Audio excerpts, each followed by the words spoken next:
large U-shaped dinette, seating across from the TV with a fireplace, 12-volt refrigerator, double over double bunks, and direct access to the bathroom from the exterior. Folks, this is the 2021 Puma 28DBFQ.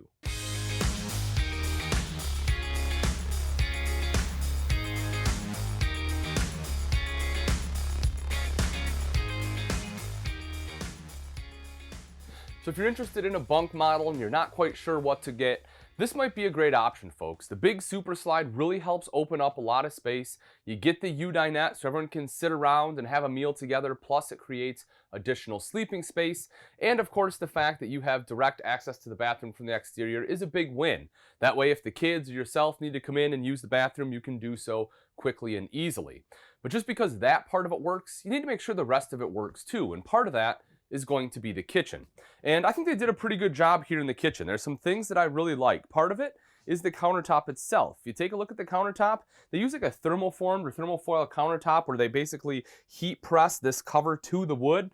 And what that essentially does is it creates almost a waterproof, in essence, countertop here instead of the T-mold. And it's kind of somewhere in between, in my mind, T-mold and solid surface, right?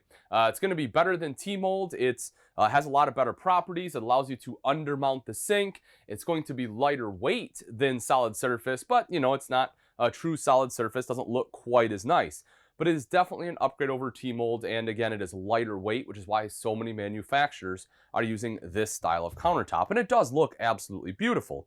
And you will see with that, because of it, as I mentioned, it allows them to undermount the stainless steel sink, which not only looks nicer, but you know, makes for really easy cleanup. And when you have some kind of cover in there, like this right here, this drying rack, it allows you to have a more seamless and flush prep surface right here on top of the sink.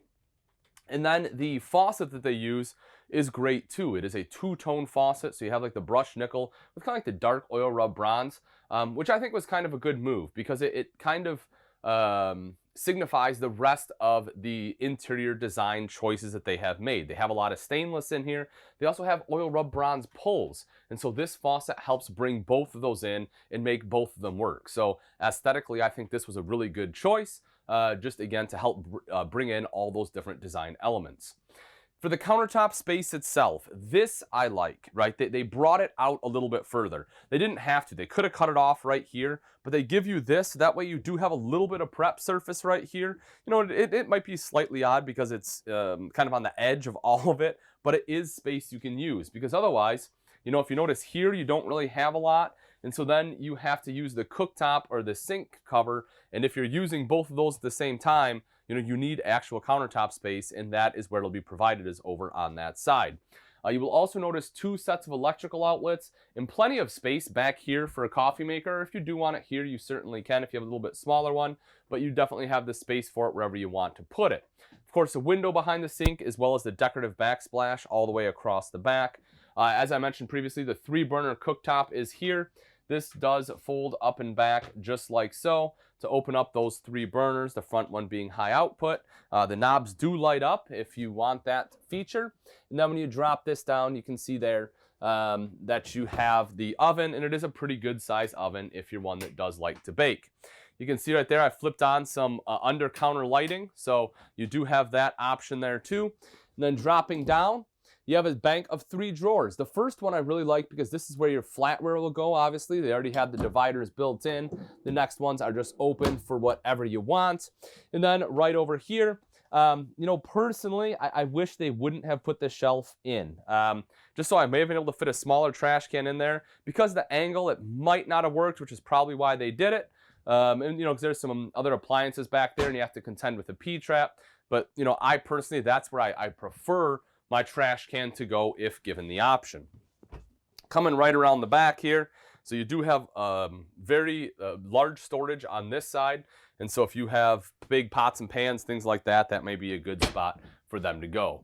Storage all across the top, and personally, I really like what they did with the uppers here. They put kind of like your glass up top with the wood down below, and I haven't really seen another manufacturer do that, but I really like the look. It kind of brings home, you know, the cabinets we see more in the residential side, where you have, you know, the wood cabinets with the glass uppers, and I think they did a bang up job there. I really do like it.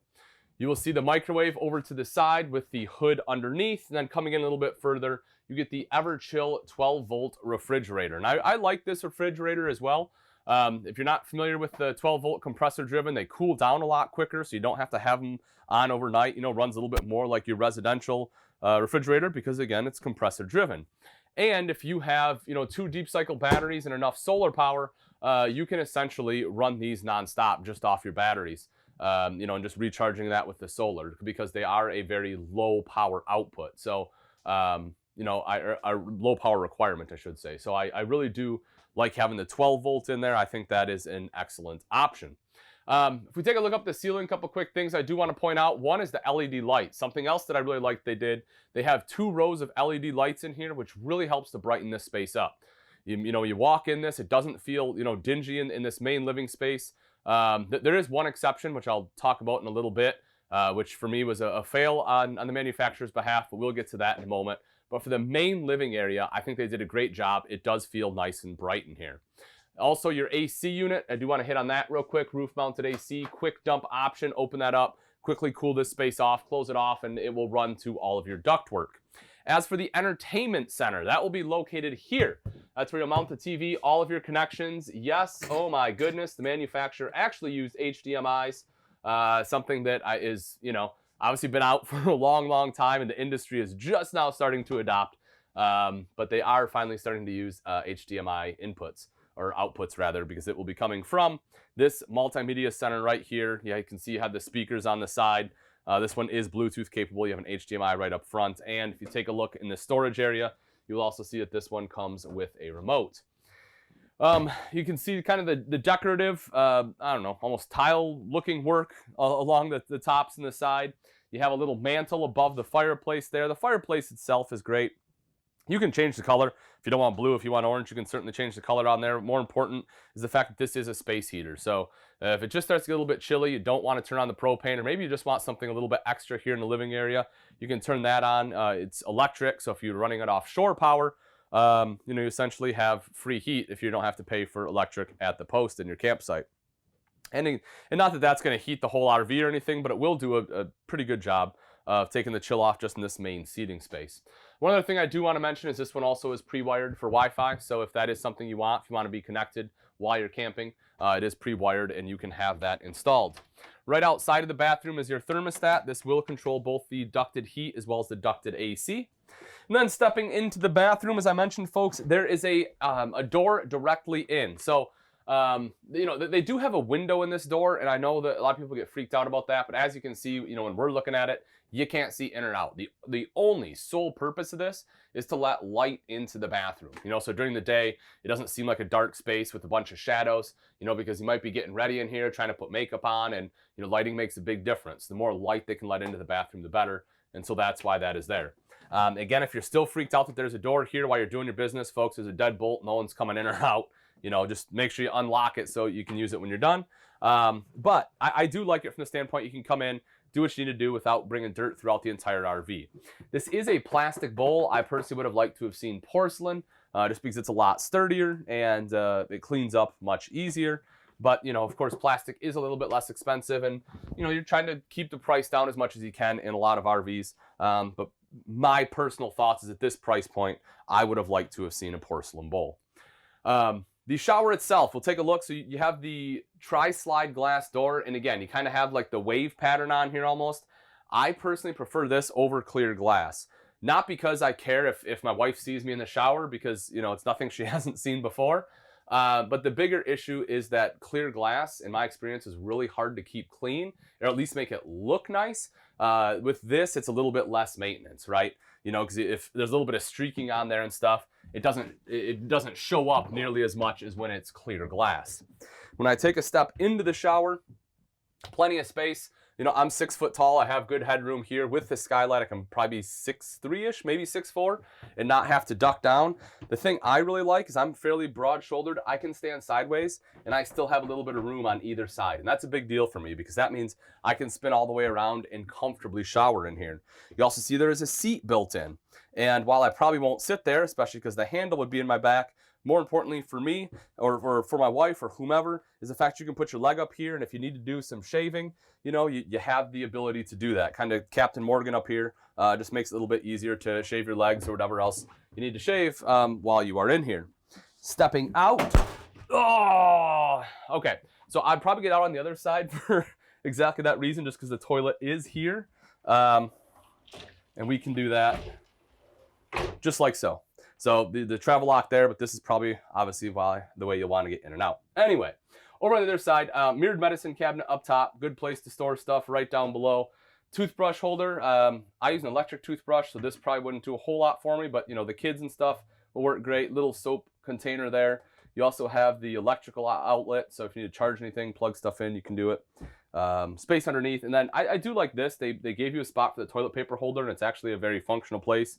It's easy to reach, easy to refill, and you know, still kind of out of the way. Making our way out into the back rear bunks, double rear bunks here, folks. 300-pound weight capacity, USB ports, electrical outlets. That way, you know, you need to plug in any devices, tablets, things like that. Let the kids play, you can. And if I crawl in here as a 6-foot adult, even on this side right here, you can see, you know, I still have a little bit of space. And even more so over to this side. So as far as the space, you can have an adult sleep in here, no problem. You know, like most double bunks, it's a little tight top to bottom. I've definitely seen worse, ones that are a little more coffin-like. But you know, it is a little bit difficult getting in and out, but not bad at all. As for storage, this is kind of a drawback in my opinion. The storage is kind of tough to access from inside because it's over here and it's behind a ladder, right? So that isn't my favorite. I probably wouldn't be accessing much from the inside here. They give you the ability to do it, but realistically, if you need to get to anything, you'll be doing it from outside, which there is a door out there. And I'll show you that when we go out there. The built-in ladder, though, I do like because generally it's the smaller kids that want to get up here and they're the ones that are going to need it. So having the ladder there is very helpful. And then you have the privacy curtains, both top and bottom, so you can close those off at night. Getting into the super slide, storage across the sofa. This is something that I see more manufacturers going away from. You know, this was very common. You guys let me know if you like it or if you prefer having bigger windows, because that's the alternative, right? You get a smaller window with storage, or you get a bigger window like the one right there on the U-dinette. Which one did you prefer? Let me know in the comments section so I can pass it on to the manufacturers. I'm kind of torn. I like the bigger windows. I like more light, but you know, in an RV, having more storage is always a good thing too. So I want to know what you guys think, what your take on it is. Open that up for you though, just to kind of show you the storage space. So again, it's not like it's a super small space. It is pretty good storage there. Now let's talk about the windows. One of the things I really do like is that they give you roller shades. I really like roller shades. They tend to work a lot better than your tension blinds. You know, they took them from the RV industry and they went with beige, which I also prefer the beige over the black. Simply because at night, when you close them all down, it doesn't seem as dark, right? You know, as you know, like if you have a lot of dark colors, you know, on your walls, everything else, it kind of sucks in all the light. Having the beige at night, I do have a preference there, and that's just a personal preference. It's not going to make or break, but I do like the beige over the black. Dual USB ports here. This will be your Jackknife Sofa. You'll have armrests. They're okay, you know. They're removable. They're there. I would still need like a throw pillow or something on this side, but it is a straight shot across from the TV, and that's the main thing, is you're going to be right here, being able to watch TV. You don't have to crane your neck. So if you like to watch TV while you're camping, you'll be comfortable. You'll see here all the storage you get into the Jackknife. That's the big benefit of a Jackknife, and you have the drop down, so if you want to just access whatever you need to without lifting up the sofa, that is an option. Excuse me. Moving over to the U-dinette. Big windows here, which do let in a lot of natural light. But as far as light goes, that's about the most light you'll get. This is the one of the areas that I feel that they failed. And again, this is just me personally. I like this light fixture. I think it's pretty. I see what they're trying to do. They're trying to bring in that farmhouse look. But my problem is for me, it's just not bright enough. You know, for an RV that is so well lit everywhere else, to have my main entertainment space for playing games with friends and family dim is just tough. I understand that, you know, if I'm eating a meal, I don't want to be blinded. But what I would have liked to have seen is like 2 more LED lights here with a switch, an option. So if I just want to run this, if I'm eating a meal, great. But then if I want to sit down and play a board game and I want more light, I can turn on the 2 puck lights and have that extra light. I don't know how it shows up in camera. Our camera does pretty good in low light, so it probably looks super bright on camera. But you know, let me know what you guys think, right? Like, are you okay having a little bit more dim light above the dinette? Would you prefer having it a little bit brighter? Do you want the option? Does it matter to you? Let me know in the comment section, because maybe it's just one of those things I'm feeling, and everyone else is like, Ian, you're out of your mind. Any light is fine. One of the things about the dinette I do like, though, is the easy access storage, and you can see that right underneath here. The other cool thing is if you look at this side, you have 3 access points to this storage. You have this one right here. You can, if you get down, you can also see there's one from the exterior, and if I lift this up, I can access it from the top. So this one is really accessible. So if you have some items you're going to get to often that are larger, this may be a good spot for them if you don't want to put them in the pass-through. There also is an electrical outlet down there in case you need to plug anything in. And as you'd expect, this table does drop down in, so that way you can make this a pretty large sleeping space where, as long as 2 adults are comfortable snuggling up, they can both sleep there. This is cool too. Some extra storage here. You can use this for basically whatever you want. If you want to use it for pantry, great. If you want to use it for kids' clothes, might not be a bad idea. I don't know if you guys noticed, one of the other drawbacks to this floor plan in my mind is that there isn't a great spot for kids' clothes, right? We don't have a pantry there. We have an entertainment center, which is awesome, but I just don't have a lot of spot to put the kids' clothes, and so that may be where they have to go. I do like this. You walk in, you have the coat rack right here, the little, the metal piece of art, if you will, above the coat rack, and I think that's really cute too. So I do like this little setup. I wouldn't have minded a bench. I understand why they didn't. There's not enough space to get through the door.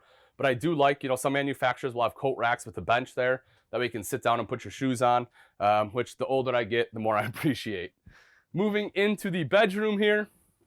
Queen size bed on both sides. You have nightstands, and I like this. You have the raised nightstand here with an actual nice wood top, and then you get the space underneath. Plus, you have electrical outlet and USB ports on the one side. You'll see mirrored wardrobe there, hanging rod, storage across the top, vent right up top there. More importantly, this is prepped for another AC. So if you want a second AC in here, all the wiring and support and everything are already built in there for you. Lastly, TV. So they have a backer right here, and I like when manufacturers put the backer in a decent place rather than right up next to the ceiling. So right there's the backer for you, and then the appropriate connections are up on the ceiling. Now that we've seen the insides, take a look at some of the outside features on the 2021 Puma 28DBFQ. Up front, this unit does come with a power tongue jack, and I like that because it makes it easier to connect and disconnect from your tow vehicle. Simply flip the rocker switch like so, and that will retract and extend the tongue. You also see you have a light up front for added visibility at night, and of course manual override in the rare event that it does fail.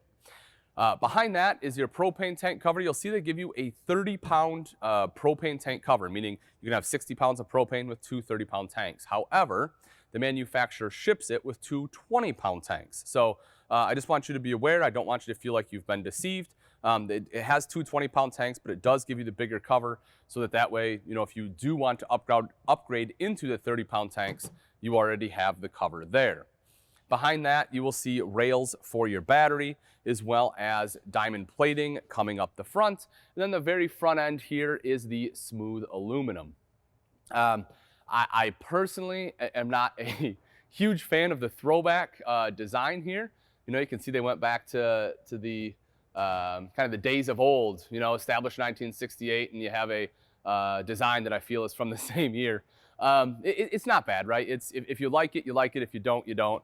It's something, we used to see on a lot of RVs. They've kind of have gone away from it. It looks like Puma's trying to, kind of go back a little bit and see how it takes.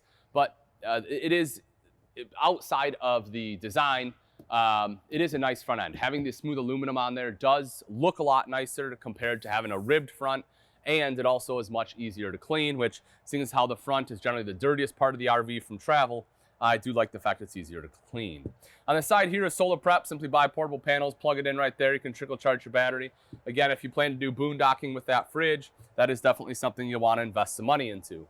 Taking a look in the pass-through, you'll notice a couple things. One, it is a decent-sized pass-through. You have a smaller door on the other side, but pretty big door on this side, so you can fit some big items in there. But you might also notice that it is a little dark, and that's because there is not a light in here, so just be aware of that. You know, if you're going to access things in the pass-through at night, you'll want to make sure you bring a flashlight with you. Power stabilizer jacks. That's a great feature, just makes it a little bit easier. You know, remember, these are not leveling jacks, they are stabilizer jacks.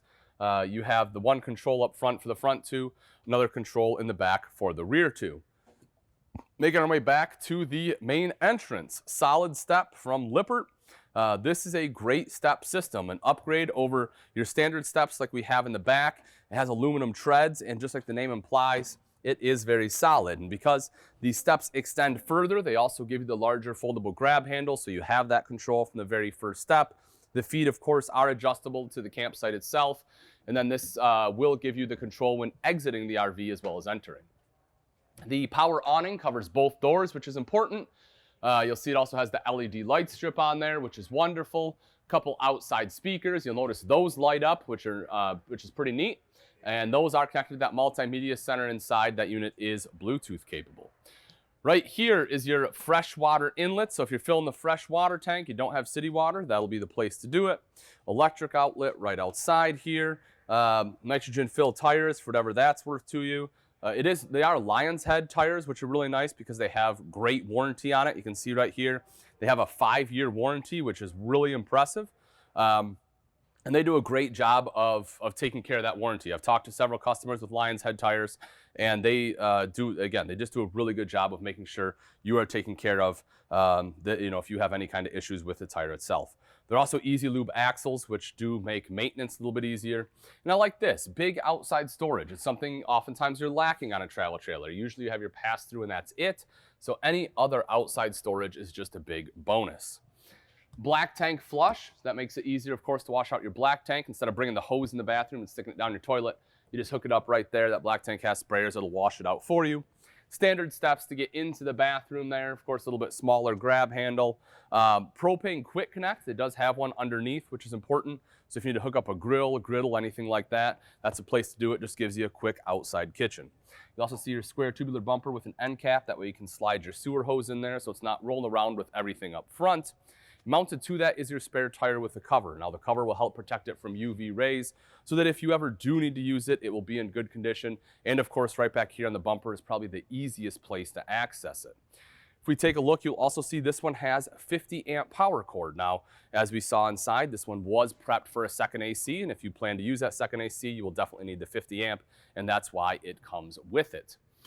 You have the rear mounted ladder so you can climb up on the fully walkable roof. It's always important to get up there a few times a year just to do some basic inspection. If you don't want to get up on the roof, I don't blame you. It's high, it's scary. Here at Camping World, we'll be happy to get some techs up on the roof for you to take a look and inspect and make sure everything is on the up and up.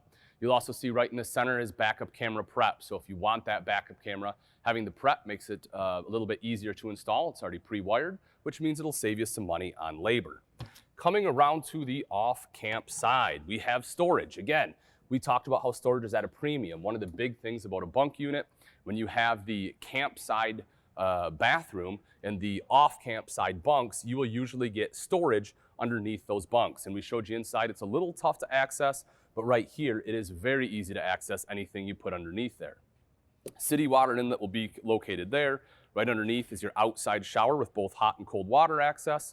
And then if you drop down below, you will see your termination with your black and gray tank valves. Coming up front, one other thing I do want to show you, again, we keep talking about storage. This is that opening we saw underneath the dinette. So as you can see, we talked about 3 different access points. There was one inside from underneath the dinette, one right here. Then of course you can lift up that seat cushion and access it from there too. All right, folks, and that wraps it up. Again, this is the 2021 Puma 28DBFQ. If you're interested in this travel trailer and you would like price and availability, simply click on the link in the description. Also in the comments section, let me know what you think they nailed, what they failed, or if you were designing this RV, what you would change. Thanks again for watching, folks. I'm Ian Baker, and let's go camping.